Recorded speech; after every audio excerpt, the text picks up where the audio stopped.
Hello everyone, welcome to Durrett's Take. It's that time of the week where I go over my one sentence headliners for each NFL game this past week. So let's get started with Buffalo and Miami. This is probably not Tua's last luau. Sadly, Tua got another concussion in the last 4 years. Lots of people think he should retire, including me. But reports say that he's going to meet with the neurologist to confirm, but he's still planning on coming back and not thinking about retiring as of right now. We'll see if he has that change of heart later on, but right now it looks like that won't be the case. Vegas versus Baltimore. Where is the Ravens flock?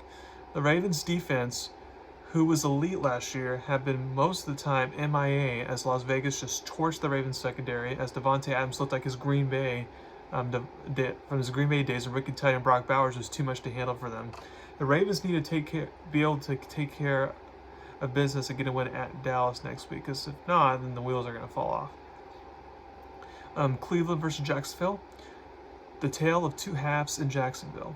Jacksonville has been very inconsistent so far in the first two games. So in game one, they had a great first half, bad second half, and then in this game, they had a horrible first half, but then great second half.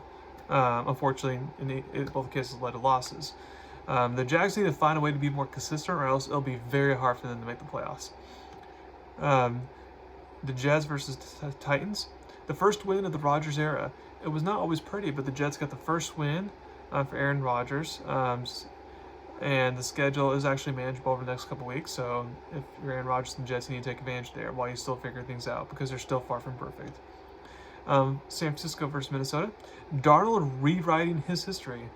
The 49ers last year liked Sam as a backup, and Minnesota noticed it. Kyle Shanahan liked him. He's like, okay, I'm gonna get with him then. I'm gonna see if there's something there. And sure enough, there is.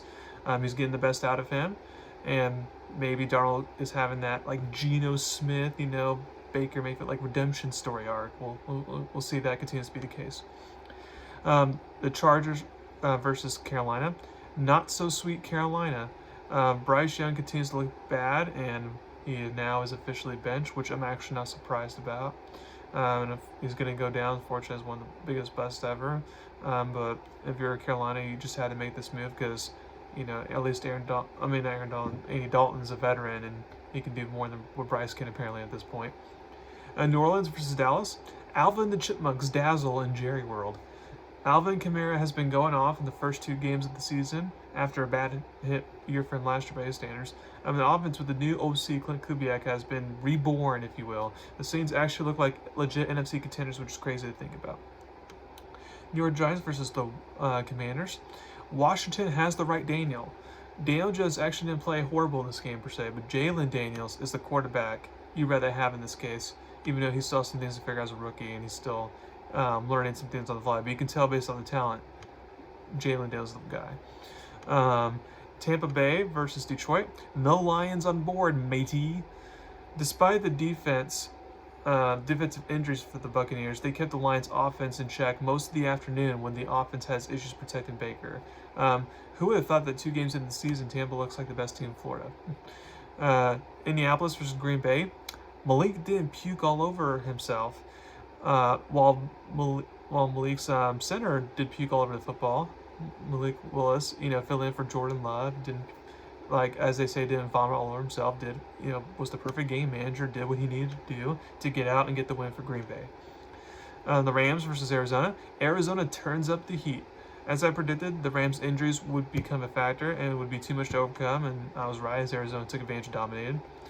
Pittsburgh versus Denver. There was a lot of D in Denver. Both teams played really good defense, and someone had to win an ugly game. That happened to be the Steelers in this case. We'll see what Bo Nix looks like by the end of the season, but so far he's not off to a good start. Cincinnati versus Kansas City. Chiefs get help from the refs, and they take advantage. On a crucial 4th down call with under a minute left, Mahomes throws a pass to Rashee Rice, and the defender knocks it down, but got a late PI call in the process. Now, I will admit, like the Super Bowl call against Philly, it was technically a penalty, so I understand the call, and it was a right call. But it was a 50-50 type of call where I could have seen the refs let it go. And per the usual, when you give Mahomes a break, he'll take advantage. Chicago versus Houston. Sophomores beat freshmen.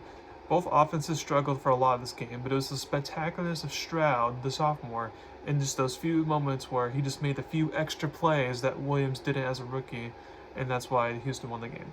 And then Atlanta versus Philly. Captain Kirk steadies the ship. To fall 0-2 for the Falcons, especially after the way New Orleans and Tampa Bay looks right now, that would have not been good for them. So when the Falcons needed to complete a drive under 2 minutes left to win the game, Kirk Cousins ran to perfection, something past Falcons quarterbacks wouldn't be able to do.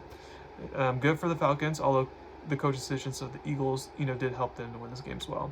Okay, so thank you very much. This is my podcast today. Please subscribe to my channel to learn about me. Look forward to my Week 3 NFL picks and my Week 4 college football picks. Thank you very much. You all have a wonderful day.